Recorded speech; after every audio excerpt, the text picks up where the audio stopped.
Hello, my dear viewers.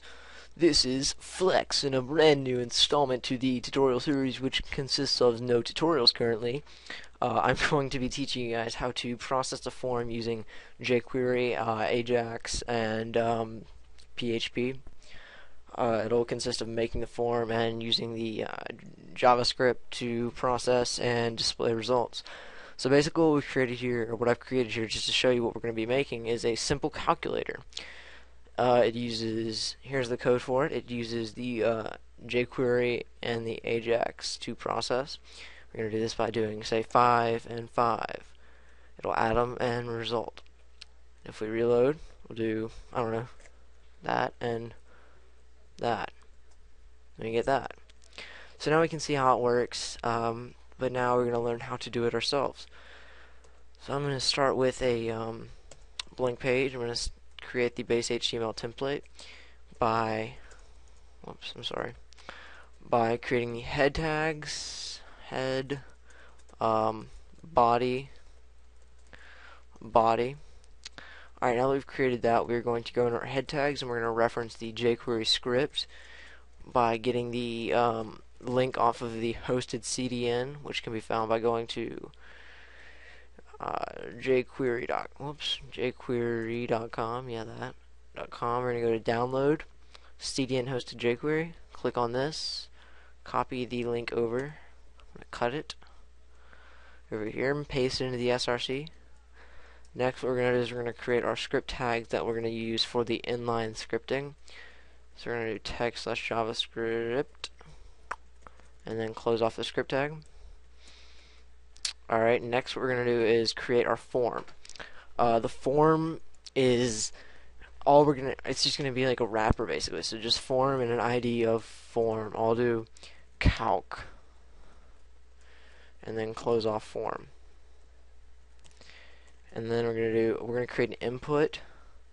Type is equal to text. ID is equal to, we're just going to name it num1. Whoops. Whatever.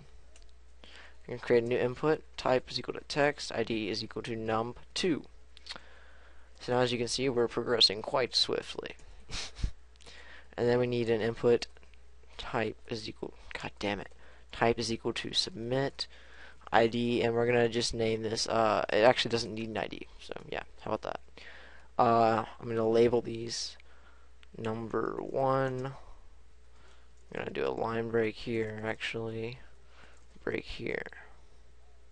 And a break here. This is awful practice if you're actually trying to style a sheet. Don't use line breaks.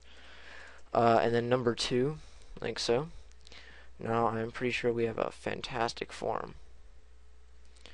And just to spruce it up a little bit, I'm going to say value is equal to Adam. Because I'm risque. Okay, so now we've got this form, and what we're going to need to do is write our document ready function. I do this the old-fashioned way by specifying the jQuery object, opening parentheses, and then typing function, open close parentheses, open close bracket, go to the end it off with the semicolon, and then just break that down. So now you've got this. This will run whenever the page is reloaded. I mean, not reloaded, whenever the page, like document object is loaded. Yeah, how about that? DOM loaded. So we're going to reload. DOM loaded. Fantastic. Okay. First thing we're going to want to do is set up a listener for the form on the submit. So we're going to say form with an ID of calc. Yeah, that. Dot submit. This will be ran whenever, or this will be ran whenever the form has been submitted. So you're going to pass in, or in the submit, there's a parameter you can pass in the callback function, which I'm going to use an anonymous function. So function, and I'll pass in the event. You can name it event or E or anything that you fancy to name it. So I'm just going to name it E. And then as always, bracket closed. Next we're going to do is we're going to just make sure this is working by typing submit, that stuff. Yeah. Reload. It's submitted. Fantastic. Alright, next what we're going to want to do is create variables to store the whoa, my voice, well, that wasn't my voice, but I whistled. We're going to store number 1 and var number 2. I don't know why I can't type. And what we're going to do is we're going to reference the form object, so this dot find, and we're going to find all of the inputs with an ID of num2. This is for the number 2. I did these out of order for whatever reason, and then we're going to grab the val of it. Value, not val. And then we're going to do the same thing up here, except we're finding the input with an ID of num1 val. Okay, now let's make sure we've got these, and we're just going to console.log num1 dot. Oh, I'm sorry, I'm doing this like PHP for some reason. Alright, well, it'd be nice if I could use this keyboard. Plus num2. Alright, let's make sure this is running and working properly. Oh, no, the developer, whatever it's called, go to the console. Let's add do and do. So we're getting 1 and 1. But as you can see, the page is reloading. So what we're going to need to do is we're going to do e.prevent default. What this does is prevent the form from doing the default action, which would be submitting itself via whatever HTTP request is being called. So that's being done, and that's being done. So you can see that it's actually saving the vars correctly. What would I change them to? We get this nice stuff. Okay, so now what we're going to want to do is actually add the processing to this. First thing we need to check is make sure these are actually filled out. So if num1 is not equal to nothing, and num2 not equal to nothing. Whoops, that was kind of slow. Okay, so form filled out, and then else we're gonna say, let's say the user decided not to fill out the form and be a jackass, and we're gonna just alert to him, hey broski, fill out the form. Okay, now that we've got him filling out the form and we've made that check, we're gonna just test it real quick. Nothing should happen if the form is filled, but if it's not, it should say, hey broski, fill out the form. So as you can see, it's working. Fill out 1, nope.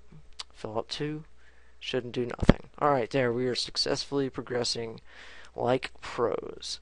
Next thing we're going to do is we're going to actually make the AJAX call by referencing the jQuery object, calling AJAX, open, close, well, if I can close, that'd be cool. And then we're going to close off the semicolon. Break that line, and the type of the request we're going to be doing is a post request. The data we're going to send is num1 is equal to plus num1, and and num2 is equal to plus num2. And the next line we're going to be doing is URL, and that's going to be the request PHP. The notice we have not made the request.php page. We're going to set async to false, and then we're going to create the success function. We're going to pass in the data object, or the data variable, whatever it is assigned to, and that will be what the request page echoes out.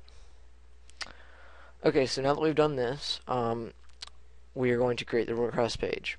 So you're going to go on and, I guess, I'll close that or something. We're going to go on over here, we're going to create a PHP page just like that. Save it as request.php. Yes. Alright, first thing we're going to do is we're going to parse all of the incoming post variables. I like to do this because it prevents me from having to reference them like this, like num1, whereas if you parse them as I will show you, you can reference them as like that. So what we're going to do is we're going to do for each s I always call it s, but $_ post as key, the OO operator, whatever you want to call that. It's not the OO operator, that's the OO operator. I don't know what to call it. So as the key to the val, we're going to say variable key is equal to val. Simple as that. Now we've got num1 stored as that, and num2 stored as that. So next what we're going to want to do is we're just going to have it echo num1 plus num2. Let's see how this works. We're going to go over, whoopsies, we're going to go over here and we're going to have it, the data is going to be whatever's echoed out on this page, which will be the num1 plus num2. So next thing we're going to do is have it alert data. Let's hope to God this works. 3 and 3. 6. Oh, fantastic. Next, what we are going to do is have it, what we can do here is go down to below the form. We can create a div with an ID of results. Close it off like that. And now we are going to be able to say, this might be a little too high up on the cool kid scale for you, but I think we should do it. So we're going to do div with an ID of results, and we're going to say append. What we're going to append is the results, so we're going to say div class is equal to results. I'll just say div. Oh no, I'll just actually append the result. That sounds great. So data plus and then a line break. And let's see how this works. Looks like it should work. Let's fucking hope so. Alright, so we're gonna say 5, 5, Adam. No, of course not. It's not how it works. I get it.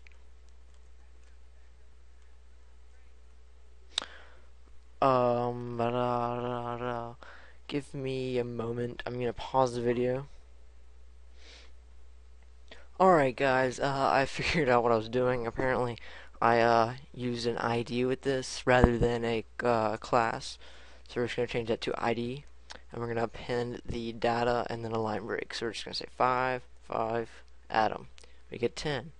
5, 6, Adam. 11. 5 and that we add them. We get that big ass number. Okay. Since I have approximately 2 minutes left, what I'm going to do is, what we can do with this to take it a little bit further is we'll have the results stored in a table. Sounds good? Yeah, that's what we'll do. Actually, no, I'm sorry. I'm gonna end the tutorial off here rather than going further with this. I really don't have time. I hope you guys have enjoyed this and my rampant tutorial and failure to provide a decent tutorial. I really don't even know if what I just said makes sense, but here we go. Peace out, guys. Oh my god, stop recording.